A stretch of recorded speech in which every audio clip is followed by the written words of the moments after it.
मंत्रियों के नाम सामने आ गए हैं। बड़ी खबर आपको बता रहे हैं। श्रवण कुमार, अशोक चौधरी, लेसी सिंह, मदन सैनी, जमा खां, सुनील कुमार, शीला मंडल, रत्नेश तदा, बोलो मंडल, भगवान सिंह कुशवाहा, दामोदर रावत, निशांत कुमार, ये 12 नाम इस वक्त की सबसे बड़ी खबर आपको बता रहे हैं। बड़ी जानकारी आपको दे दें, जेडीयू के मंत्रियों के नाम सामने आ गए हैं। आपको बता दें कि पहले संभावित नाम पर हम चर्चा कर रहे थे, लेकिन अब यह पुख्ता जानकारी न्यूज 18 आप तक सबसे पहले पहुंचा रहा है। श्रवण कुमार, अशोक चौधरी, लेसी सिंह, ये ऐसे नाम हैं जिन्हें फिर से दोहराया गया है। मदन सैनी, जमा खान, सुनील कुमार, शीला मंडल, रत्नेश तदा, ये सारे नाम पुराने हैं जिन्हें एक बार फिर से तरजीह दी गई है। बोलो मंडल का नाम नया है। भगवान सिंह कुशवाहा, दामोदर रावत, ये नए नाम हैं। और निशांत कुमार, बिहार के पूर्व मुख्यमंत्री के बेटे हैं निशांत कुमार, जिन्हें काफी मान मनोबल के बाद आखिरकार एक अहम जिम्मेदारी सौंपने की तैयारी की जा चुकी है। यानी कि निशांत मंत्री के तौर पर कल शपथ लेते हुए आपको नजर आ जाएंगे। पटना के ऐतिहासिक गांधी मैदान में भव्य तैयारियां की जा चुकी है और इन तैयारियों के अंतर्गत ये जेडीयू कोटे के नेता हैं जो कल आपको शपथ लेते हुए नजर आएंगे। तो शीला मंडल, रत्नेश तदा, इसके अलावा निशांत कुमार, दामोदर रावत, भगवान सिंह कुशवाहा, बोलो मंडल, रत्नेश तदा, सुनील कुमार, जमा खान, मदन सैनी, लेसी सिंह, अशोक चौधरी, श्रवण कुमार, ये ऐसे नाम हैं जिन्हें एक बार फिर से दोहराया गया है। जेडीयू के कोटे के मंत्रियों की लिस्ट को साझा कर दिया गया है। ये बड़ी खबर आपको इस वक्त की बता रहे हैं।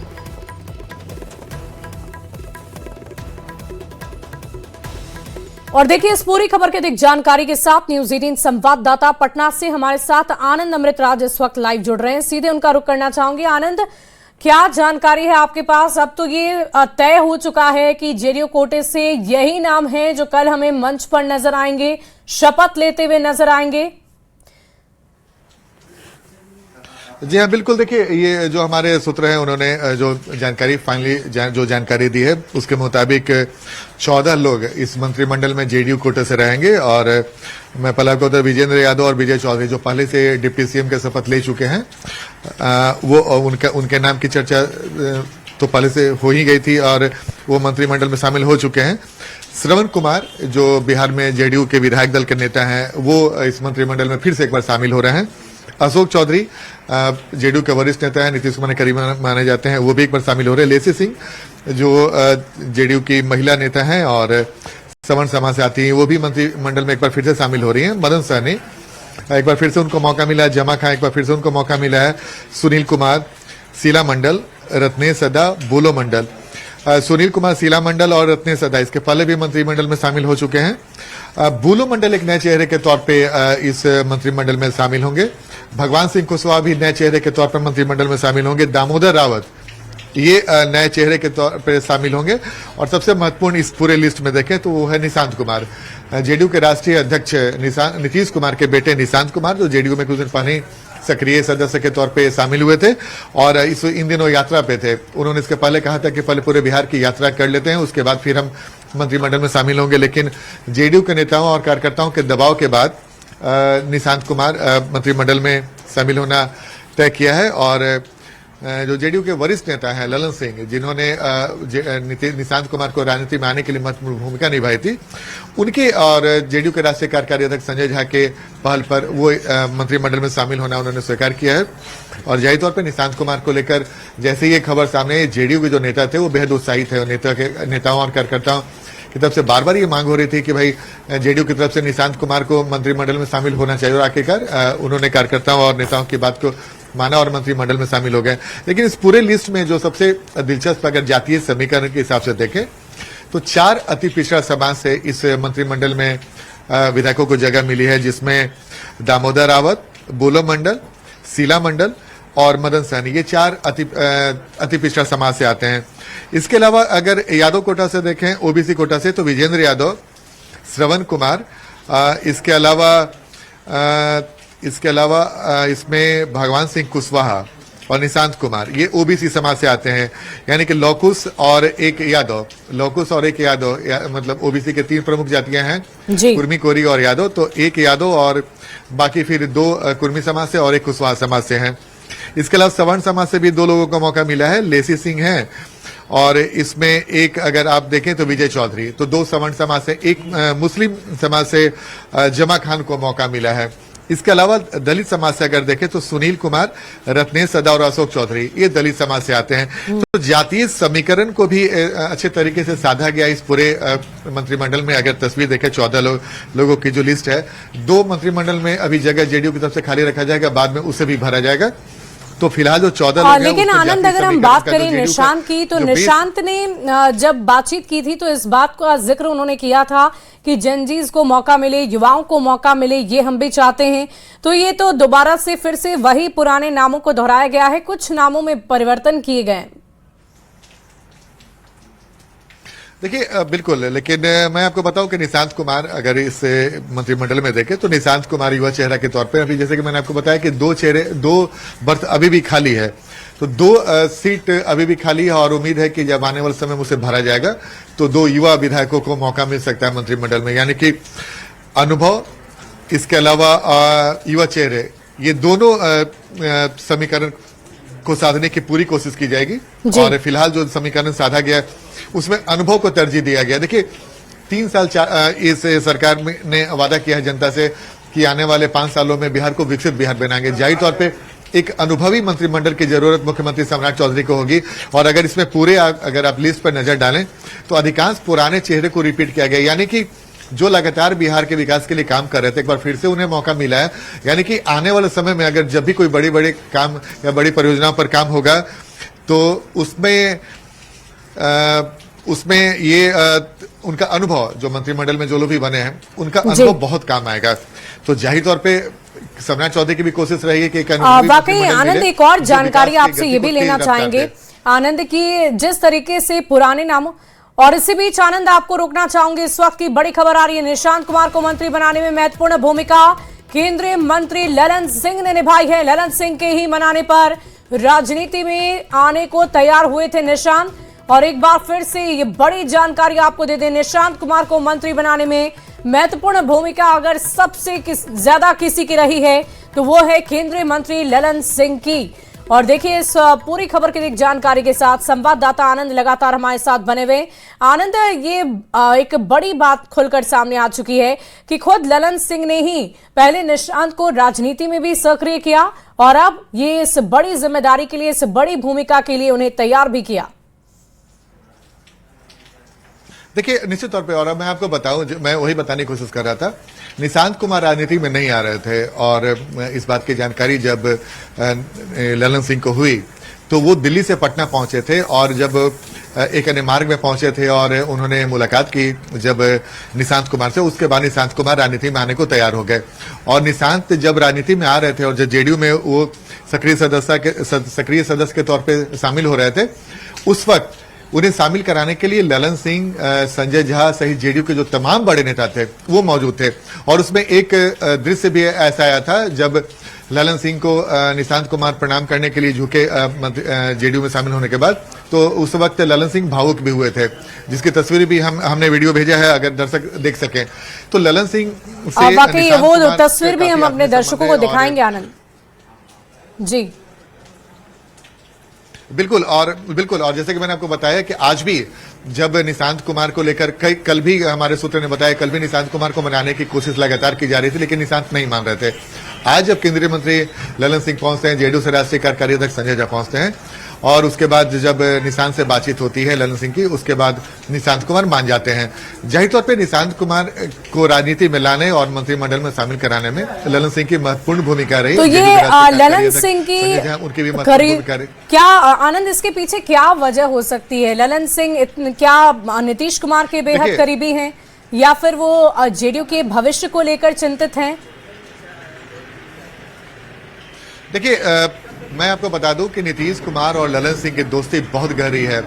बीच में अगर कुछ एक समय ऐसा आया था जब ललन सिंह जेडीयू से अलग हो गए थे, लेकिन उसके कुछ साल के बाद ही वापस फिर से जेडीयू में आ गए थे और तब से नीतीश कुमार और ललन सिंह की दोस्ती की बात काफी होती है, चर्चा होती है। और कई बार जेडीयू में जब क्राइसिस कुछ होता है तो क्राइसिस मैनेजर के तौर पे ललन सिंह आगे आते हैं और जेडीयू की समस्या को हल करते हैं।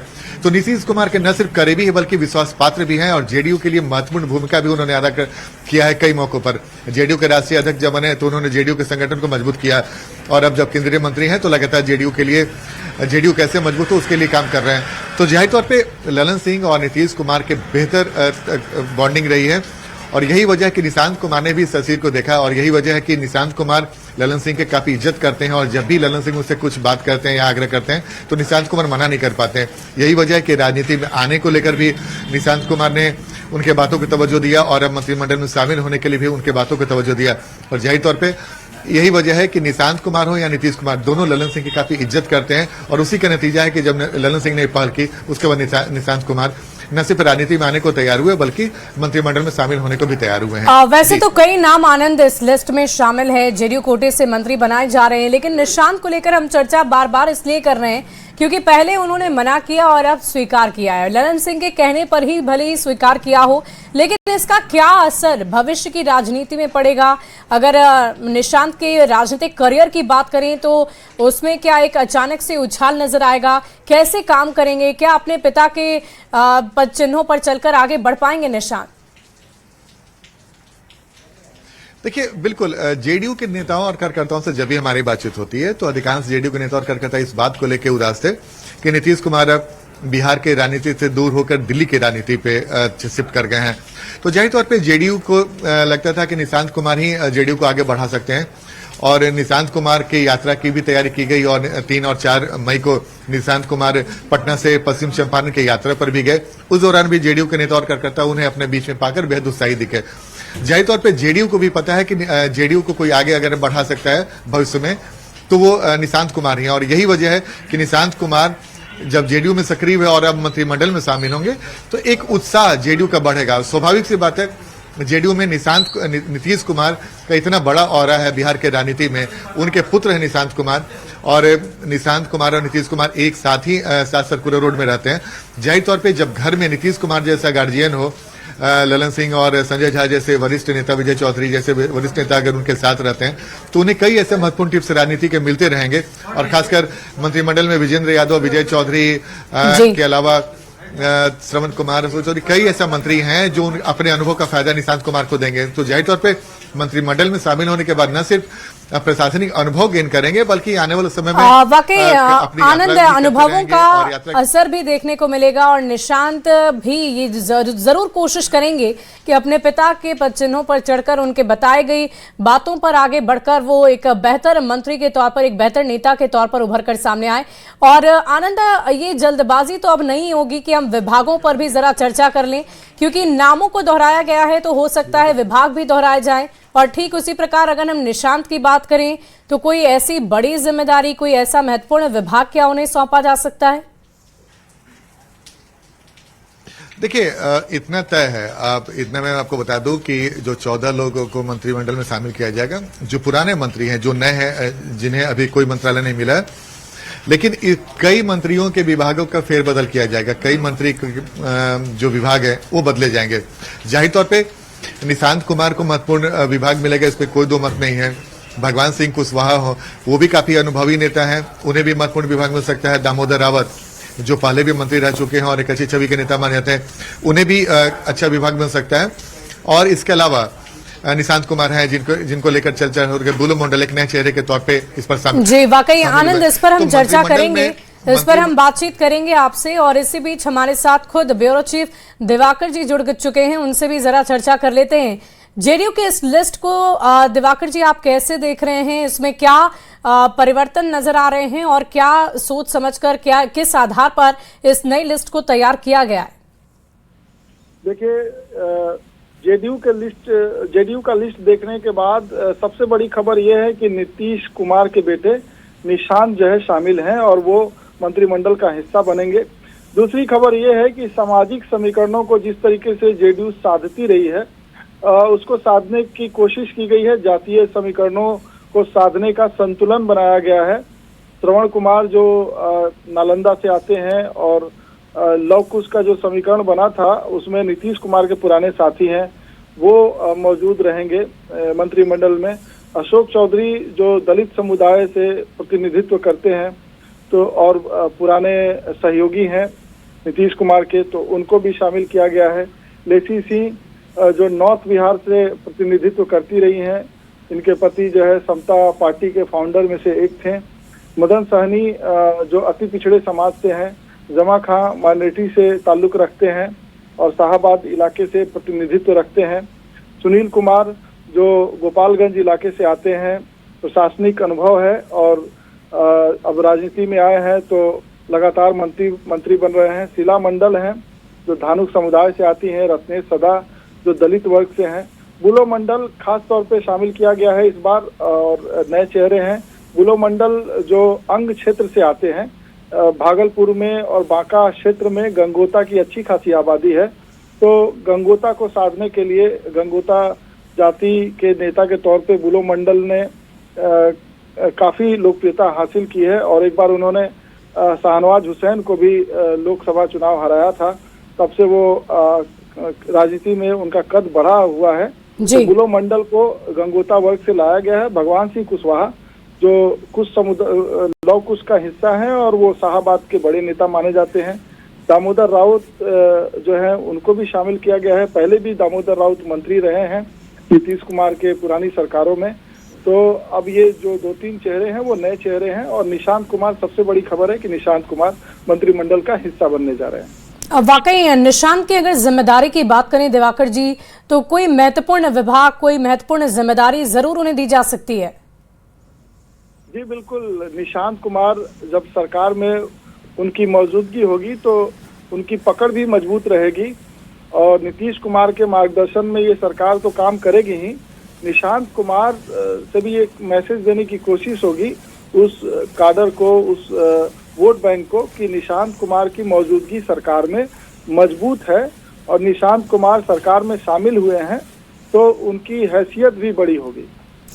दिवाकर जी, हम आपसे ये जानना चाहेंगे कि आखिर निशांत को मंत्रिमंडल में शामिल करना इतना जरूरी जेडीयू के लिए क्यों हो गया था? क्योंकि पहले भी उन्हें डिप्टी सीएम के तौर पर पोस्ट देने की कोशिश की गई, नियुक्त करने की कोशिश की गई। हालांकि निशांत ने बार बार इनकार भी किया, लेकिन इनकार के बावजूद भले ही ललन सिंह के मनाने पर वो स्वीकार कर चुके हैं, लेकिन आखिर इसकी क्या वजह हो सकती है जेडीयू के लिए?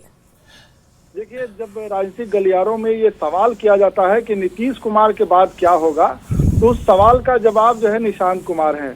और नीतीश कुमार केंद्रित जेडीयू की राजनीतिक जिम्मेदारियों को, राजनीतिक भविष्य को अगर कोई सेटिस्फाई कर सकता है तो वो निशांत कुमार कर सकते हैं। तो कार्यकर्ताओं में भी और जो नेता हैं जेडीयू के, वो ये चाहते थे कि नीतीश कुमार के बाद निशांत कुमार राजनीति में सक्रिय हों।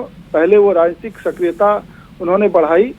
अब सरकार में शामिल कराने को लेकर जेडीयू के सभी वरिष्ठ नेताओं ने जो मुहिम शुरू की थी, जो पहल शुरू की थी, उस पर मान गए हैं निशांत कुमार।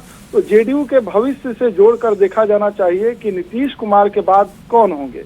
ये लगातार सवाल खड़े हो रहे थे जब उनकी सेहत खराब हो रही थी कि क्या जेडीयू का भविष्य अगले 1-2 दशक बरकरार रहेगा, सुरक्षित रहेगा। तो ऐसे में निशांत कुमार सामने आए और निशांत कुमार को जेडीयू के कार्यकर्ताओं और नेताओं का भरपूर समर्थन मिला और ये माना जा रहा है कि जेडीयू ने भविष्य की रणनीति के तहत ही निशांत को आगे किया है ताकि पार्टी का भविष्य सुरक्षित रहे। जी वाकई दिवाकर जी, अगर हम जेडीयू की बात करें तो भले ही इन दिनों कार्यकर्ताओं में थोड़ी निराशा थी क्योंकि उनके नेता बिहार के मुख्यमंत्री रह चुके नीतीश कुमार पार्टी माफ कीजिएगा, एक महत्वपूर्ण पद को छोड़ा उन्होंने और उसके बाद वो अब पार्टी से बाहर एक दूसरी भूमिका में नजर आ रहे हैं। तो अब ये निशांत को जो ये नई भूमिका दी जाएगी, इससे पार्टी को कितनी मजबूती मिलेगी? क्या एक नए रूप में जेडीयू नजर आ सकती है? एक नया जोश कार्यकर्ता नेता में नजर आएगा? निसंदेह नीतीश कुमार करीब 2 दशकों तक बिहार की कमान संभालते रहे, मुखिया के तौर पे सरकार में सरकार की अगुवाई करते रहे। चाहे महागठबंधन की सरकार बने, चाहे एनडीए की सरकार बने, नीतीश कुमार ही मुख्यमंत्री रहे, ड्राइविंग सीट पर नीतीश कुमार रहे। तो ऐसे में नीतीश कुमार ने ये फैसला लिया कि मुख्यमंत्री पद से वो हटेंगे, राज्यसभा जाएंगे। तो अब ये सवाल खड़ा हुआ कि नीतीश कुमार नहीं होंगे तो एनडीए जो है वो किस तरीके से एकजुट रहेगी, जेडीयू का भविष्य कैसे, राजनीतिक भविष्य कैसे संवरेगा, सुरक्षित रहेगा। तो उस कड़ी में निशांत को आगे लाया गया है। और राजनीतिक इतिहास को अगर देखें तो कई ऐसे पिता पुत्र की जोड़ी रही है जिन्होंने अपनी राजनीतिक छाप छोड़ी है। पिता का जो कद रहा, भविष्य में बेटे का भी कद उसके जैसा ही दिखा। अगर पड़ोसी राज्य उड़ीसा की बात करें तो बीजू पटनायक बड़े सोशलिस्ट लीडर हुआ करते थे। उनके बेटे नवीन पटनायक ने करीब 2 दशक तक उड़ीसा की राजनीति में अपनी धमक बना के रखी। उसी तरीके से अगर बात करें तो चौधरी चरण सिंह, उनके बेटे चौधरी अजीत सिंह, और अगर दक्षिण के भी राज्यों में देखें तो करुणानिधि के बेटे स्टालिन आगे आए। उन्होंने मुख्यमंत्री के तौर पर जिम्मेदारी संभाली। जगन मोहन रेड्डी का जिक्र होता है, वाईएसआर के बेटे थे। तो राजनीतिक पुत्रों का पदार्पण होता रहा है। कुछ कामयाब हुए, कुछ नाकामयाब भी हुए। वाकई दिवाकर जी, एक पहले से ही राजनीति में ऐसा नजर आता रहा है कि पिता के बाद पुत्र जिम्मेदारियों को संभालते हैं और उसके बाद उस जिम्मेदारी को कितने बेहतर ढंग से निशांत संभाल पाते हैं, ये देखने वाली बात होगी। क्योंकि भले ही निशांत ने पहले इनकार किया हो, लेकिन अब वो बिल्कुल तैयार हैं। मंत्री पद की कल शपथ भी लेंगे और उसके बाद जो भी विभाग उन्हें दिया जाएगा उसकी जिम्मेदारी वो किस प्रकार निभाते हैं, कैसे निर्वहन करते हैं, वो देखने वाली बात होगी। बहुत शुक्रिया दिवाकर जी हमारे साथ जुड़ने के लिए। हमारे साथ न्यूज 18 संवाददाता आनंद लगातार बने हुए हैं। आनंद, निशांत की भूमिका को लेकर हमने बहुत सारी बातें की, निशांत के भविष्य को लेकर हमने चर्चा की, जेडीयू के भविष्य को लेकर चर्चा की, लेकिन अब इन सब के बीच हम थोड़ी चर्चा बीजेपी के बारे में भी कर लेते हैं, क्योंकि अब जेडीयू की लिस्ट तो कंफर्म हो चुकी है। क्या हम इस बात पर भी चर्चा करेंगे कि बीजेपी से क्या लिस्ट सामने आ सकता है, लेकिन इन सब के बीच जेडीयू की लिस्ट पर एक बार फिर से हम आपसे प्रतिक्रिया लेना चाहेंगे। आनंद, देखिए, बिल्कुल आपने कहा कि बिहार में एनडीए के स्वरूप को अगर देखें तो बहुत ज्यादा बदलाव की गुंजाइश नहीं दिखती है। जेडीयू ने अपने मंत्रिमंडल की सूची में पुराने लोगों को ही रिपीट किया और 3-4 नए लोगों को जगह दिया, यानी कि पुराने चेहरे में से किसी को हटाने नहीं जा रहा है। 3-4 नए लोगों को शामिल किया गया। अगर बीजेपी में देखें तो बीजेपी में भी इसके पहले जब नीतीश कुमार मुख्यमंत्री थे 2025 के विधानसभा चुनाव परिणाम के बाद, उसके बाद सम्राट चौधरी मुख्यमंत्री बने तो बहुत ज्यादा वक्त नहीं गुजरा था। ऐसे में मुझे इसकी गुंजाइश कम लगती है कि बीजेपी अपने पुराने मंत्रिमंडल के चेहरों में बहुत ज्यादा फेरबदल करने जा रहा है। हाँ, 2 या 3 चेहरे ऐसे हो सकते हैं जिनके बारे में सूत्र बताते हैं कि उन्हें बदला जा सकता है। इसके अलावा बहुत ज्यादा फेरबदल की गुंजाइश बीजेपी में नहीं है, क्योंकि बीजेपी ने अपने मंत्रिमंडल को जब तैयार किया था, अपने मंत्रिमंडल की सूची जारी की थी और जिन विधायकों को मंत्रिमंडल में शामिल किया था, तो दिल्ली से भी ये बात फाइनल हुई थी। तो जाहिर तौर पर कुछ ही महीने गुजरे हैं और ऐसे में उन्होंने कुछ ऐसा काम नहीं किया जिसकी वजह से उन्हें हटाया जाए, जैसे कि चर्चा बीजेपी के एक बड़े नेता ने किया। तो जाहिर तौर पे बहुत ज्यादा वाकई आनंद, हम उम्मीद करते हैं कि उन्हीं चेहरों को बीजेपी से भी रिपीट किया जाएगा। जेडीयू की लिस्ट तो हमने अपने दर्शकों को दिखा ही दी है, जिसमें 3 नए नाम शामिल हुए हैं, दामोदर रावत, बुलो मंडल और साथ ही साथ बिहार के पूर्व मुख्यमंत्री के बेटे निशांत का नाम भी शामिल है।